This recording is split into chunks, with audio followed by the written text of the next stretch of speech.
తెలుగు చలనచిత్రంలో ప్రధానంగా ఒక చిత్రం తెరకెక్కాలంటే దానికి హీరో హీరోయిన్ డైరెక్టర్ ప్రొడ్యూసర్ ఎంత ప్రాధాన్యత వహిస్తారో అదేవిధంగా ఆర్టిస్టులు జూనియర్ ఆర్టిస్టుల నుంచి పెద్ద స్థాయి క్యారెక్టర్ ఆర్టిస్టుల వరకు కూడా అందరూ కూడా చాలా ఇంపార్టెంట్. అయితే ప్రధానంగా వీళ్ళకి సంబంధించిన వేతనానికి సినిమా ఇండస్ట్రీ ఎలాంటి ఆలోచన వహించట్లేదని ప్రధానంగా వీళ్ళు ఈ రోజున బంద్కి పిలిపించారు. అయితే ఓవరాల్గా ఈ బంద్ యొక్క పర్యవసానాలు ఎలా ఉండబోతున్నాయి, సినిమా రంగం ఎలా స్పందించబోతుందనే అంశం గురించి మనతో మాట్లాడడానికి సినీ మరియు రాజకీయ విశ్లేషకులు భరద్వాజ్ గారు ఉన్నారు. ఆయనతో చర్చిద్దాం. సార్ నమస్తే. నమస్తే అండి. చెప్పండి సార్. అంటే దీనిలో ప్రధానంగా అన్ని క్రాఫ్ట్స్ ఉన్నాయి. ప్రధానంగా కార్మికులు, సినిమా రంగానికి సంబంధించినటువంటి కార్మికులు అంటే వాళ్ళు క్రేన్లు పట్టుకునే వాళ్ళ దగ్గర నుంచి మొదలు పెడితే అనేక మంది ఉంటారు. అయితే ఈ ఎంప్లాయీస్ ఫెడరేషన్ వాళ్ళు నోటీసులు ఇచ్చారు సమ్మెకి. అంటే 30% వేతనాలు పెంచాలి అనే డిమాండ్ చాలా కాలంగా చేస్తున్నారు వాళ్ళు. ఎప్పటికప్పుడు ఏదో ఒకటి చెప్పి వాయిదాలు వేస్తూ వస్తున్నారు. ఈ వాయిదాలు వేయడానికి సంబంధించి ప్రధానంగా సినిమా పరిశ్రమ బాగాలేదు, సక్సెస్ రేట్ బాగాలేదు, థియేటర్లకు జనాలు రావడం లేదు, ఇవన్నీ మాట్లాడుతున్నారు. కానీ సినిమా వ్యాపారం విస్తృతి చెందింది అనేది ఎవరు మాట్లాడటం లేదు. అంటే ఇదివరకు థియేటర్ ప్లాట్ఫామ్ ఒకటే ఉండేది సినిమాకి. ఇప్పుడు ఓటీటీ ప్లాట్ఫామ్ వచ్చింది, డిజిటల్ ప్లాట్ఫామ్ వచ్చింది, శాటిలైట్ ప్లాట్ఫామ్ చాలా కాలం నుంచి ఉంది. ఇన్ని ప్లాట్ఫామ్స్కి విస్తరించింది వ్యాపారం అని ఎవరు మాట్లాడట్లేదు. విస్తరించడం వలన థియేటర్కి తగ్గింది. అది కూడా మల్టీప్లెక్స్లకు జనాలు వెళ్తున్నారు, సింగిల్ స్క్రీన్స్ పోయినాయి. ఇది ప్రాబ్లం. అయితే ఈ ప్రాబ్లంను మేజర్గా చూపించి సినిమా పరిశ్రమ కండిషన్ బాగాలేదు, ఇక్కడ సక్సెస్ రేటు చాలా తక్కువ ఉంటుంది, 5% కంటే సక్సెస్ రేట్ లేదు, అందుకని మీరు మొండిగా ఇలా వేతనాల కోసం పట్టుదల పట్టడం సరైంది కాదు అన్న పద్ధతిలో వ్యవహారం నడుపుతున్నారు ఇప్పటిదాకా.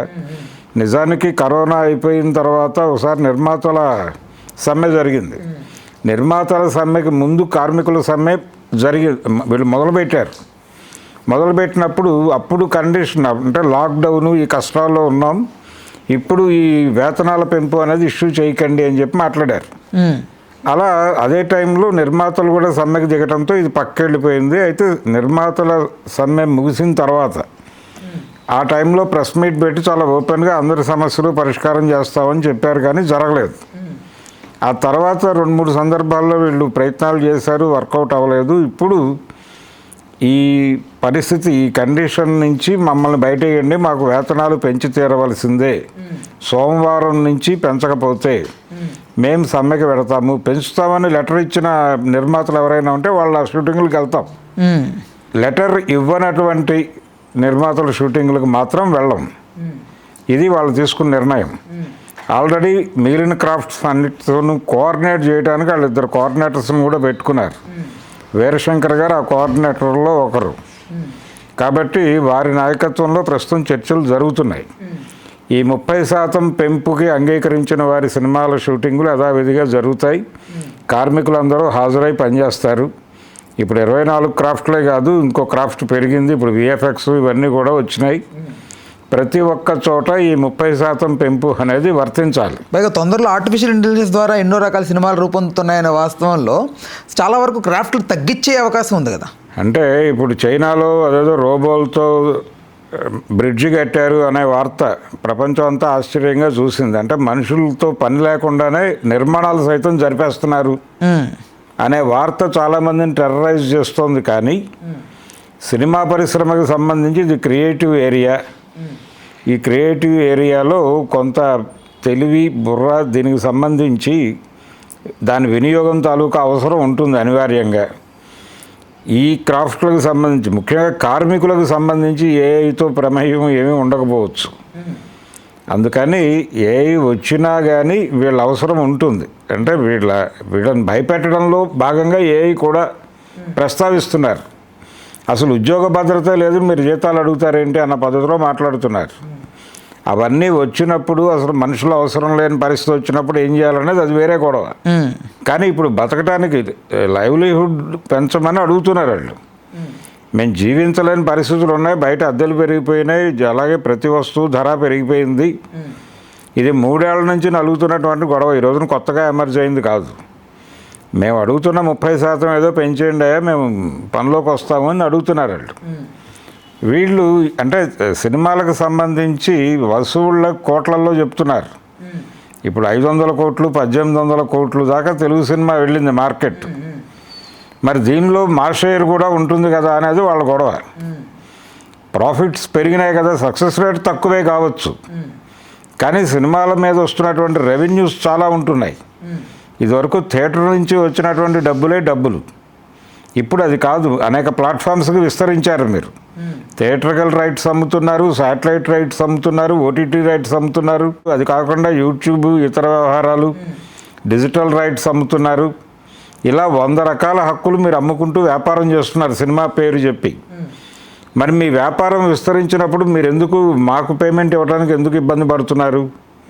పనిచేసే వాళ్ళకి ముందు క్రేన్ పట్టుకునేవాడు, మరొకడు కెమెరాలు లెన్సులు మోసుకెళ్ళేవాడు, వీళ్ళందరూ వస్తారు దీనిలోకి. అన్ని విభాగాలకు 24 క్రాఫ్ట్లకు సంబంధించిన అన్ని విభాగాల కార్మికులు ఉన్నారు దీనిలో. వీళ్ళకి ఇచ్చే జీతాలు ఎంత, హీరోలకు ఇస్తున్న రెమ్యూనరేషన్లు ఎంత? కాబట్టి మీరు హీరోలకి, హీరోయిన్లకి, ఆర్టిస్టులకి రెమ్యూనరేషన్లు సినిమాకి పెంచుకుంటూ వెళ్తున్నారు.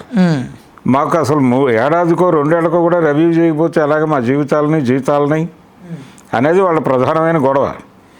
అందుకని 24 క్రాఫ్ట్ల వాళ్ళు కలిసి ఒక ఫెడరేషన్ ఉంది, ఎంప్లాయీస్ ఫెడరేషన్ అని.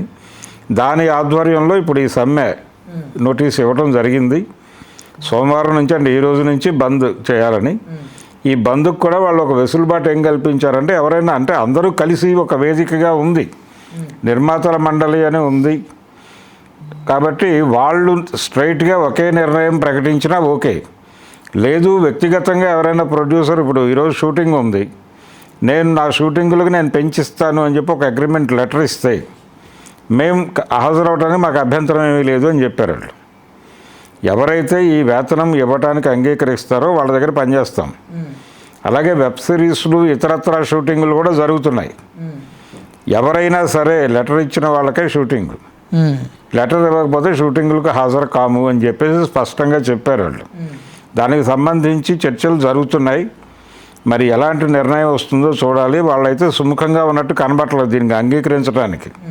నిర్మాతల మండలిగా దీన్ని ఏ మేరకు కంట్రోల్ చేయగలము, ఏ మేరకు ఈ ఉద్యమాన్ని కంట్రోల్ చేసి దీన్ని తొక్కేయగలము అనే పద్ధతిలో వాళ్ళ ఆలోచనలు జరుపుతూనే ఉన్నారు నిరంతరాయంగా. కానీ ఏదో ఒక మేరకు ఒక అంగీకారానికి రాక తప్పని పరిస్థితి అయితే ఉంది.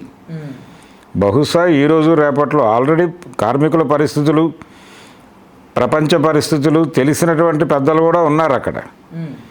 తమ్మారెడ్డి భరద్వాజ్ గారు లాంటి వాళ్ళకి ప్రపంచం ఏం జరుగుతుంది అనేది తెలుసు. ధరలు ఎలా ఉన్నాయి, జీవితాలు ఎలా ఉన్నాయి, జీతాలు ఎలా ఉన్నాయి అనే దానికి సంబంధించిన ప్రాథమిక అవగాహన ఉంది. వీళ్ళు కేవలం పెట్టుబడి లాభము అనే పద్ధతిలో కాకుండా జీవితాలు కూడా ఆలోచించగలరు.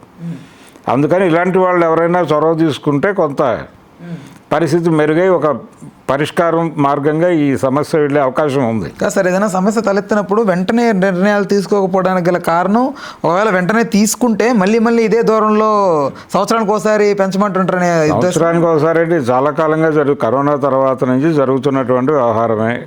చాలా సందర్భాల్లో, కొన్ని సందర్భాల్లో వీళ్ళు ఏం చేస్తున్నారంటే కొన్ని సినిమాల షూటింగుల సందర్భంగా కొంచెం ఎక్కువ డబ్బులు ఇచ్చి తీసుకోవడం జరుగుతోంది. అది ఎలాగూ జరుగుతోంది కదా, మళ్ళీ దీన్ని ప్రైస్ లిస్ట్ ఎందుకు అని అడుగుతున్నారు. వాళ్ళు అధికారికంగా ప్రకటించమని అడుగుతున్నారు. అధికారికంగా ప్రకటించి ఈ రేట్లనే ఆమోదించింది అని చెప్పండి. ఆ ప్రైస్ లిస్ట్ ప్రకారం ఎవరైనా షూటింగ్ చేసుకుంటారు. ఒకరి దగ్గర ఎక్కువ తీసుకుని ఇంకొకరి దగ్గర తక్కువ తీసుకుని ఆ గొడవ ఎందుకు? ఇవ్వగలిగినోడు ఇస్తున్నాడు ఇప్పుడు కూడా, అది కాదు ఇష్యూ. ఒక ఫిక్స్డ్ ప్రైస్ అనేది పెట్టేస్తే అందరికీ అదే అమలు అవుతుంది కదా అనేది వాళ్ళు అడుగుతుంది. అంతకుమించి గొంతెమ్మ కోరికేం కాదు అది. వాళ్ళు అడుగుతున్న డిమాండుల్లో తప్పు ఏం లేదు. వాళ్ళు చాలా వాస్తవికంగానే మాట్లాడుతున్నారు. ఇది చాలా పాత డిమాండ్, ఖచ్చితంగా ఒప్పుకొని తీరాలి. కాకపోతే సినిమా పరిశ్రమ, నిర్మాతల మండలి, అసలు నిర్మాత సెంట్రిక్గానే సినిమా ఉంటుంది. నిర్మాతల పరిస్థితే బాగాలేదు. ఇప్పుడు మీరు పేమెంట్లు పెంచమంటే అసలు సినిమా పరిస్థితే బాగాలేదు, ఎంటర్టైన్మెంట్ ఇండస్ట్రీయే ఉండదు అన్నట్టు మాట్లాడుతున్నారు. ఇది అది కరెక్ట్ కాదు. ఎంటర్టైన్మెంట్ ఇండస్ట్రీకి జరిగిన నష్టమేం లేదు, అది విస్తృతి చెందింది అనేది వీళ్ళు మాట్లాడట్లేదు. దాని ద్వారా లాభాలు రాబట్టే కదా వీళ్ళందరూ ఉన్నారు ఇక్కడ. ఏదో మేరకు వ్యాపారం జరుగుతోంది కాబట్టి ఇక్కడ ఉన్నారు. లేకపోతే ఫిలిం నగర్ ఖాళీ అయిపోయి వెళ్ళిపోవాలి కదా వాళ్ళందరూ. ఎందుకు ఇంకా సినిమాలు ప్రొడక్షన్ జరుపుకుంటున్నాయి? ఎందుకు అంటే వెబ్ సిరీస్లు చేస్తున్నారు.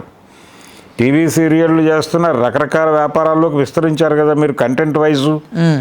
సినిమాకి మాత్రమే పరిమితం అయితే సినిమాకి సంబంధించి 100 ప్లాట్ఫామ్స్కి విస్తరించారు మీరు. మరి ఈ విస్తరణ ద్వారా పొందిన లాభాలే కదా మీరు హీరోలకు ఇస్తున్న రెమ్యూనరేషన్లు కోట్లలో ఇస్తున్నారుగా. 100 కోట్లు దాకా రెమ్యూనరేషన్లు ఇవ్వడానికి సిద్ధపడిపోతున్నారుగా. ఈ 100 కోట్లు 125 కోట్లు 200 కోట్లు రెమ్యూనరేషన్లు ఇస్తున్నామనే వార్తలు సర్క్యులేట్ అవుతూనే ఉన్నాయి కదా. ఈ టైంలో మాకు ఇచ్చే జీతాలంతా వాటిని 30% పెంచమని అడుగుతున్నాం మేము. అందులో పెద్ద తప్పు ఉన్నట్టు, మా వల్లనే సినిమా పరిశ్రమ నష్టపోతున్నట్టు మాట్లాడితే ఎలా అంటున్నారు వాళ్ళు. అంటే ఇప్పుడు ఎంత మార్జిన్ ఉంటుంది? 1000 రూపాయలు తీసుకునే వ్యక్తికి 300 ఎక్స్ట్రా 1300 ఇవ్వాలి అంతే, అంతకు మించి ఏం లేదు. దీనిలో ఇష్యూ ఏం లేదు. అనవసరంగా దీన్ని డ్రాగ్ చేసి ఒక ఇష్యూగా మారుస్తున్నారు. కానీ ఇది సాల్వ్ చేసేసుకుని ముందుకెళ్ళటమే బెటర్ వాళ్ళు.